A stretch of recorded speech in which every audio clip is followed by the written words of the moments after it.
बिस्मिल्लाहिर्रहमानिर्रहीम। अस्सलामु अलैकुम। दरबारी टीवी यूट्यूब चैनल पर आप सबको खुशामदीद कहते हैं। हमारे घर में ढेरों मेहमान जमा थे और हल्ला गुल्ला मचा हुआ था क्योंकि मेरे सबसे छोटे चचा की शादी हो रही थी। घर के सब अफराद उकताए हुए थे और कोई शोर शराबा या नाच गाना नहीं कर पा रहा था क्योंकि शादी ऐन रमज़ानुल मुबारक के महीने में थी और रमज़ान के एहतराम में ढोल बाजे नहीं हो सकते थे। मेरे चचा का मिजाज भी बुरी तरह बिगड़ा हुआ था। वो दादी से बार बार लड़ रहे थे कि ईद के बाद शादी की जाती, रमज़ानुल मुबारक में शादी क्यों की जा रही है। वो बोले दिन भर इंसान पर रोज़े की थकन होती है, हलक खुशक हो रहा होता है, कुछ खाया पिया नहीं जाता तो खुशी कैसे मनाए। दादी बोली अफ्तारी के बाद खुशी मना लिया करो। उनको लगता था कि शादी में बस हंसना बोलना ही सब कुछ होता है। वो शोर शराबा पसंद नहीं करती थी। चचा बोले क्या बात करती हैं अम्मा, ये रातें इबादत की हैं, कोई शोर शराबा नहीं हो सकता। हम भी मुसलमान हैं, हम सबको ही ऐसी शादी पर कोई मज़ा नहीं आ रहा था। मगर हमारी दादी मुतमिन थी। वो सबकी शिकायत पर बोली रमज़ान में ऐसी क्या खामी है कि तुम इस मुबारक महीने में शादी करने से कुतरा रहे हो। ये तो बरकतों वाला महीना है, अच्छी बात है, इसी बहाने शादी में कोई बेबरकती वाला काम नहीं हो रहा, वरना सबको शादियों पर शर्मो हया भूल जाती है। वो खुश थी अब सब अदब के दायरे में है। दुल्हन ब्याह कर आएगी तो इफ्तारी में वलीमा दे दूंगी। इतनी खूबसूरत शादी भला किसकी होगी। दादी की बातें हमें मजीद बेजारी में मुब्तला कर रही थी। मैं सबसे ज़्यादा तंग हो रहा था क्योंकि मैं अपने कज़न्स में सबसे बड़ा लड़का था। घर में आखिरी चचा की शादी थी। हमने चचा का रिश्ता होते ही बहुत मंसूबे बनाए थे कि शादी यादगार होगी। दादी ने शादी तो यादगार कर दी थी मगर मज़ा किरकिरा हो गया था। इतनी बेशर्मी तो हम में से किसी में नहीं थी कि रमज़ान के मुबारक महीने में भी छुपकर नाच गाना करते। रमज़ान का आखिरी अशरा चल रहा था। सबकी हिम्मत रोज़े रख रख कर वैसे ही जवाब दे चुकी थी। रात को इफ्तारी करने के बाद सब इधर उधर लुढ़क कर थकन उतारने लगे। चचा इस सब पर भड़क जाते थे, बोलते मेरी शादी में कोई रौनक ही नहीं है, अम्मा ने न जाने किस बात का बदला उतारा है। दादी को किसी के लड़ने झगड़ने की परवाह नहीं थी। वो घर की बड़ी थी, लिहाजा उनकी बात से इनकार मुमकिन ही नहीं था। इसलिए सब अपनी अपनी जगह जलते कड़कते रहते, मगर दादी को कोई इनकार नहीं कर पाता था।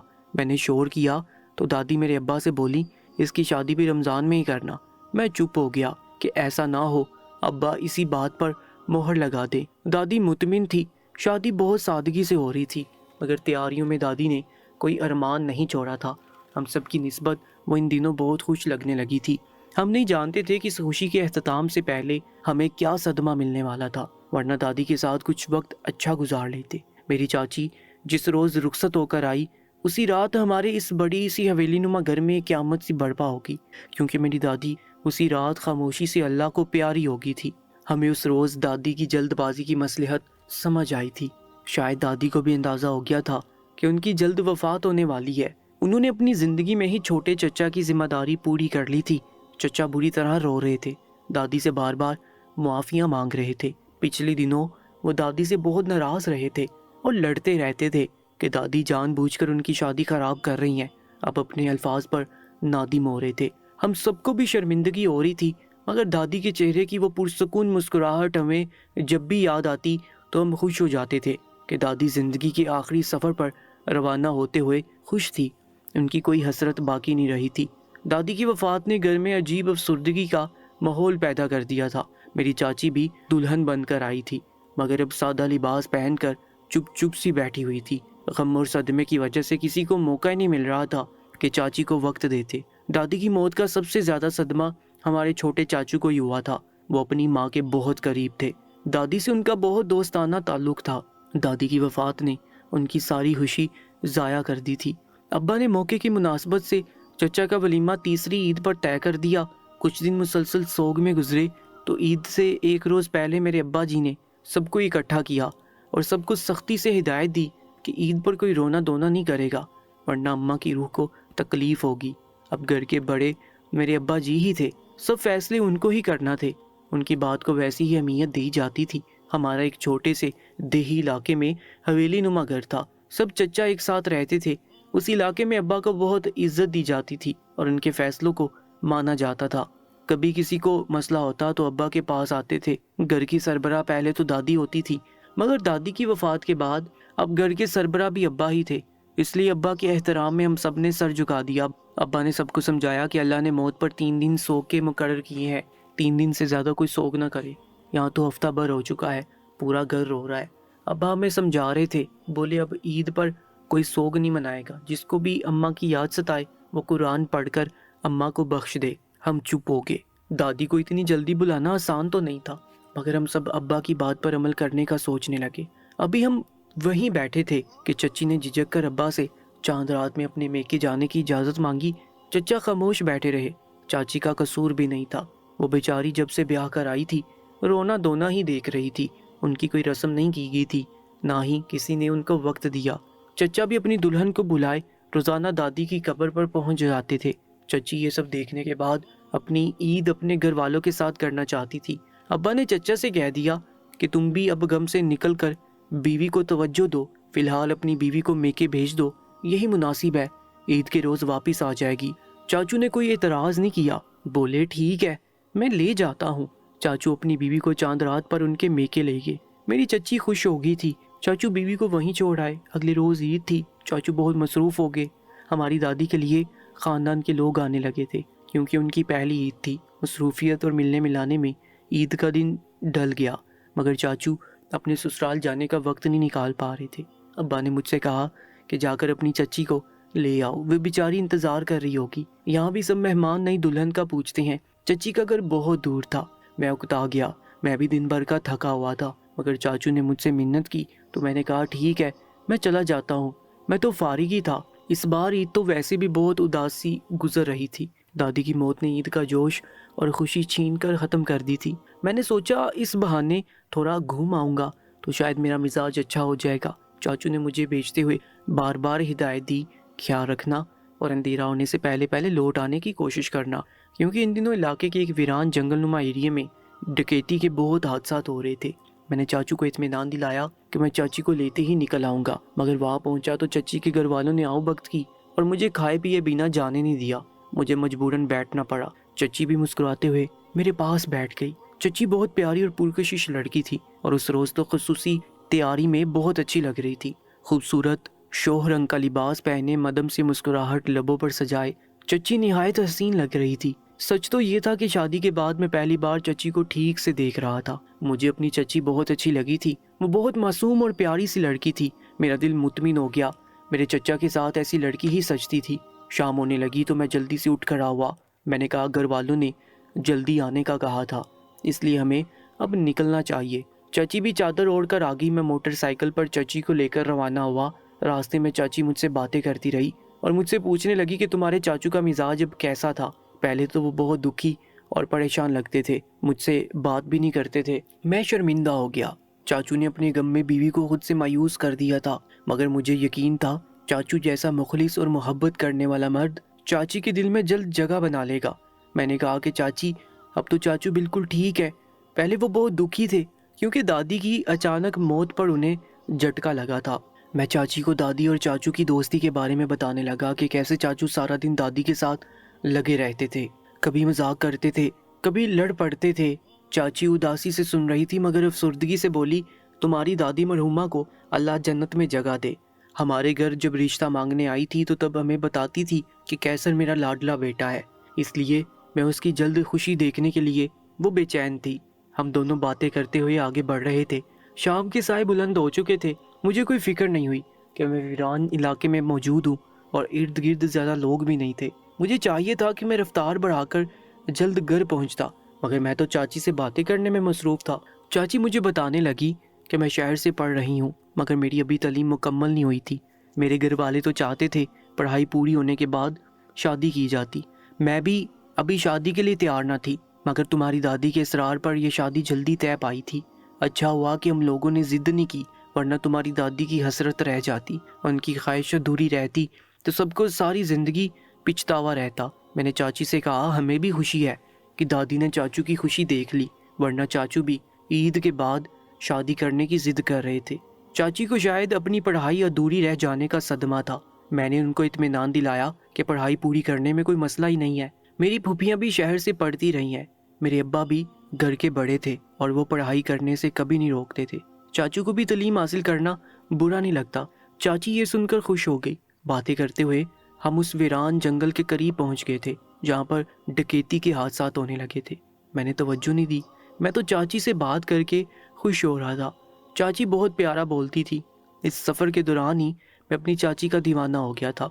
मुझे अंदाज़ा नहीं था हमारे साथ क्या हादसा पेश आने वाला था। हम वीरान जंगल से गुजरने लगे तो अचानक हमें चंद डाकुओं ने रोक लिया। मैं और चाची खौफज़दा हो गए थे।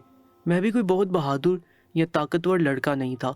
मैं नो उम्र कमज़ोर सा लड़का था और इन हट्टे कट्टे मर्दों के हाथों में पिस्तौल थे। वो 2-3 मर्द थे। हमें घेर कर रोका तो मेरे होश उड़ गए। चाची भी परेशान घबराई हुई सी मोटरसाइकिल से उतरकर खड़ी हुई थी।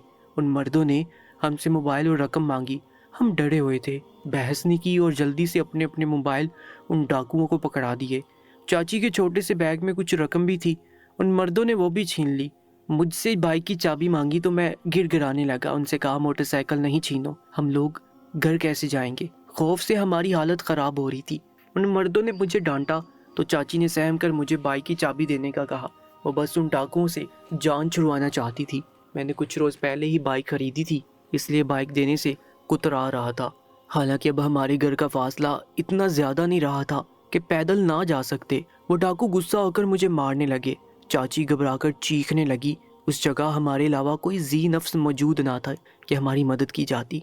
उनके मारने पर मैंने डरकर बाइक की चाबी दे दी, मगर चाची के चीखने की वजह से वो डाकू चाची की तरफ मुतवज्जो हो चुके थे। मेरे उसान खता होने लगे। वो मुझे छोड़कर चाची के गिर्द घेरा डालने लगे। चाची बुरी तरह खौफजदा हो गई थी।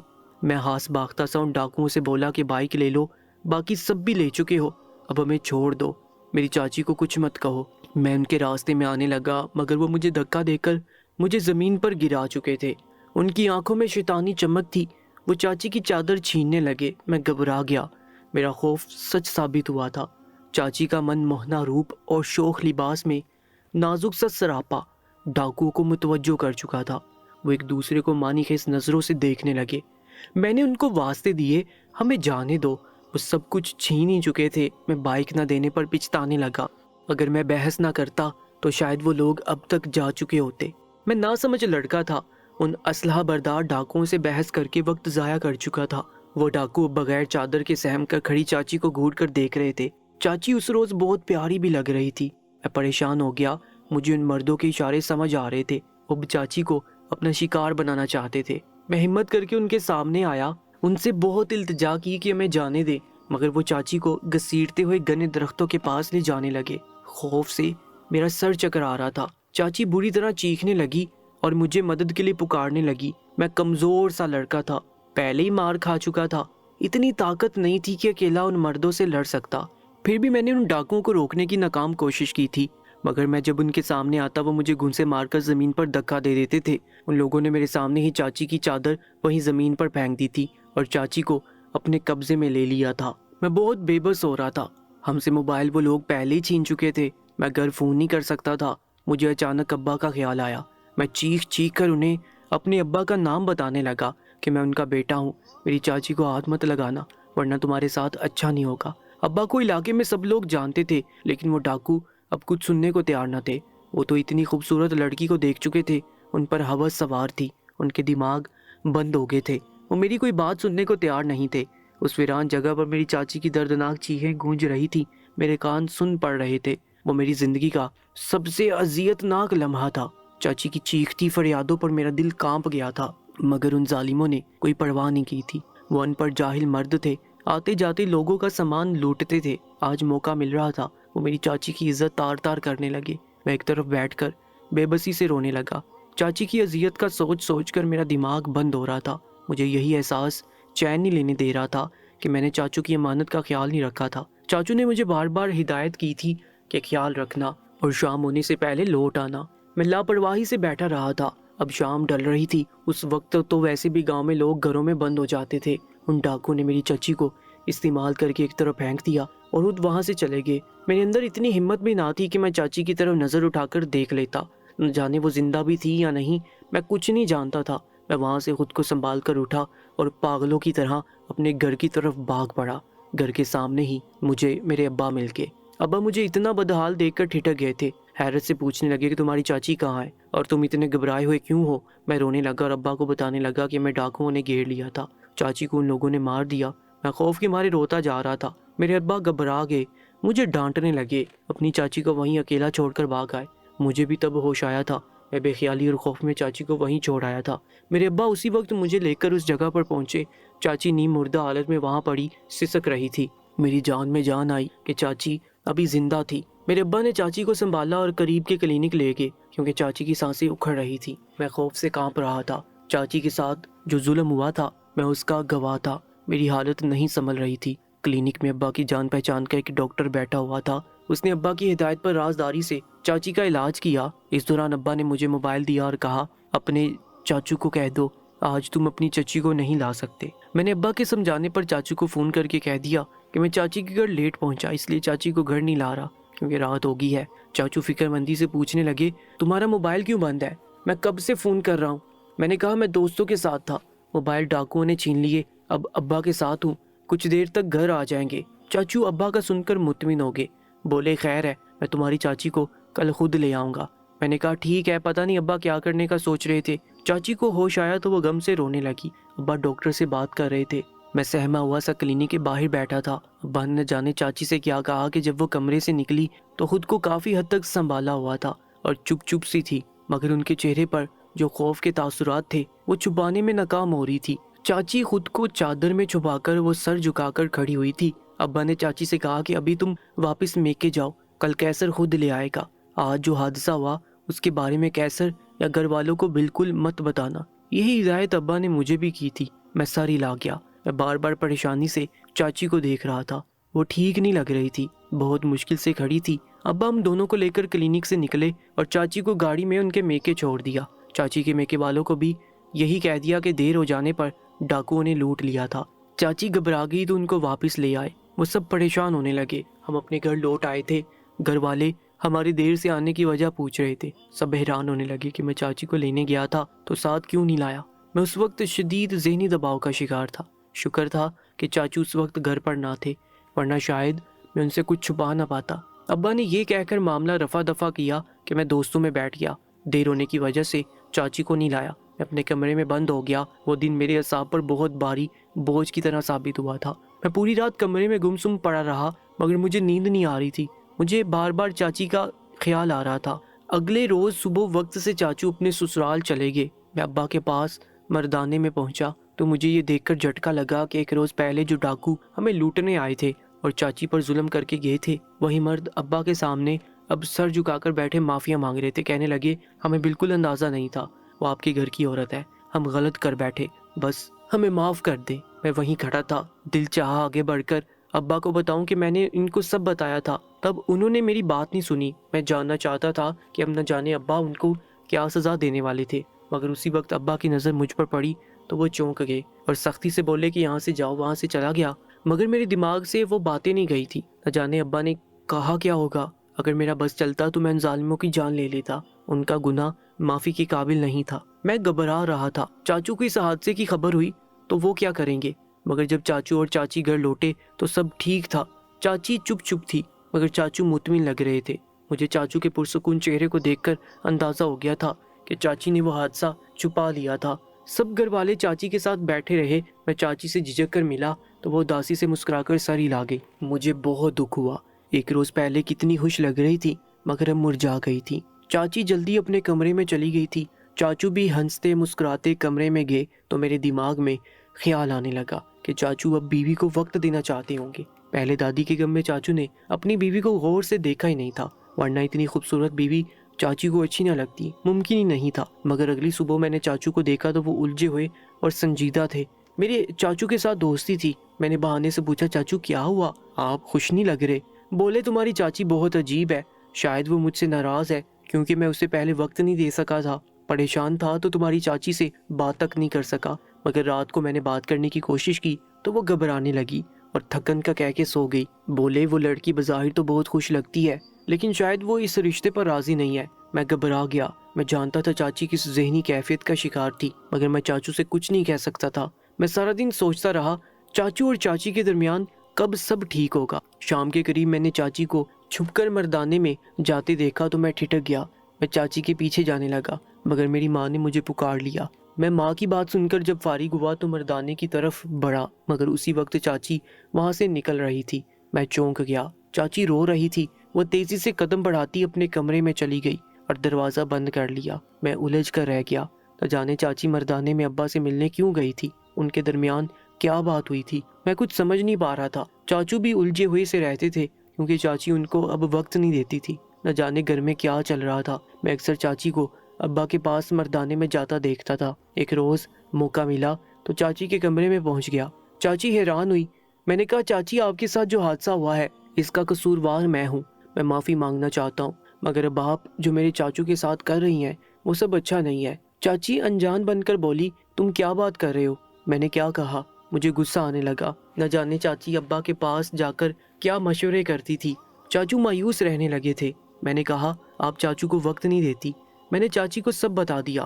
وہ رونے لگی، بولی تم مجھ پر شک کر رہے ہو حالانکہ تم خود گواہ ہو کہ مجھ پر کیا ظلم ہوا ہے۔ میں گڑبڑا گیا۔ میں نے کہا میں شک نہیں کر رہا مگر مجھے یہ بات سمجھ نہیں آ رہی، آپ کو جو بھی مسئلہ ہے آپ چاچو سے کیوں نہیں کہتی؟ آپ کو ابا کے پاس جانے کی کیا ضرورت ہے؟ چاچی بولی کہ میں بھائی صاحب کے پاس شوق سے نہیں جاتی، میری بھی مجبوری ہے، میں کیا کروں، میں بری طرح پھنس کر رہ گئی ہوں، مجھے خوف ہے میرا گھر ٹوٹ جائے گا۔ چاچی پھوٹ پھوٹ کر رونے لگی۔ میں حیران ہو گیا۔ میں نے چاچی سے کہا کہ آپ کو کس کا خوف ہے، آپ کا گھر کیوں ٹوٹے گا؟ چاچی نے روتے ہوئے مجھے پریشانی کی جو وجہ بتائی وہ سن کر میرے ہوش اڑ گئے۔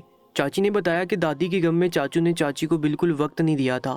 چاچو جانتے تھے کہ میری چاچی ابھی کماری ہے مگر ڈاکوؤں نے میری چاچی کی عزت لوٹ لی تھی۔ چاچی بولی کہ میں اپنے شوہر کو اپنے قریب آنے سے نہیں روکنا چاہتی مگر مجھے خوف ہے اس پر یہ راز کھل جائے گا، میں اب کماری نہیں رہی، وہ مجھے برا سمجھے گا، میرا کوئی قصور نہیں ہے۔ چاچی بولی کہ ڈاکوؤں نے بھائی صاحب سے معافی مانگی تو ان کا فیصلہ بھی بھائی صاحب نے مجھ پر چھوڑ دیا تھا کہ میں جو چاہے ان کو سزا دوں، اور میں نے ان کو یہی سزا دی کہ ان کی جان لے لی جائے۔ بھائی نے ان کے سینے میں گولیاں اتاری۔ میں اپنے مجرموں کو سزا دلوا چکی ہوں۔ بھائی صاحب کے پاس اسی لیے جاتی ہوں کیونکہ اس حادثے کے بارے میں اپنے شوہر کو سب بتانا چاہتی ہوں، پھر چاہے وہ جو بھی فیصلہ کریں، اگر اس کا ظرف نہیں بنتا تو وہ چاہے مجھے طلاق دے دے، میں واپس لوٹ جاؤں گی مگر میں اسے دھوکے میں نہیں رکھنا چاہتی۔ میں بھی تھک گئی ہوں سچ چھپا کر، میں مظلوم ہوں، میں گناہ گار نہیں ہوں کہ چھپاتی پھروں۔ چاچی بری طرح رو رہی تھی۔ میں ندامت سے سر جھکا گیا۔ ابھی میں کچھ بولتا کہ کمرے میں چاچو آ گئے۔ چاچی اور میں اچانک انہیں سامنے دیکھ کر گھبرا گئے تھے۔ چاچو کے سنجیدہ تاثرات بتا رہے تھے کہ وہ ہم دونوں کی باتیں سن چکے تھے۔ میں نے بکھلا کر چاچو کو سب بتانا چاہا۔ میں نہیں چاہتا تھا وہ چاچی کو غلط سمجھ کر چھوڑ دے۔ چاچو نے مجھے چپ کروا دیا۔ وہ سنجیدگی سے بولے کہ میں اتنا کم ظرف مرد نہیں ہوں کہ بیوی پر ظلم ہو تو اسی کو چھوڑ دوں۔ تمہارے ساتھ اتنا بڑا حادثہ ہو گیا، تم نے مجھے کیوں نہیں بتایا؟ چاچی روتے ہوئے وضاحتیں دینے لگی۔ میں خاموشی سے کمرے سے نکل گیا۔ میرے اندر اطمینان اتر آیا تھا۔ میں سمجھ گیا چاچو اپنی بیوی کا خوف دور کر دیں گے۔ اپنے کمرے میں جاتے ہوئے سوچ رہا تھا کہ کاش ہر مرد ایسا ہی باظرف ہو جیسے میرے چاچو تھے۔ اللہ کا شکر تھا کہ چاچی کا گھر نہیں ٹوٹا تھا۔ دوستو ایسی سچی اور سبق کہانیوں کے لیے ہماری یوٹیوب چینل کو سبسکرائب کر کے ساتھ موجود بیل آئیکن پر بھی کلک کر لیجیے گا۔ انشاءاللہ ملاقات ہوگی ایک نئی کہانی کے ساتھ، تب تک کے لیے اللہ نگہبان۔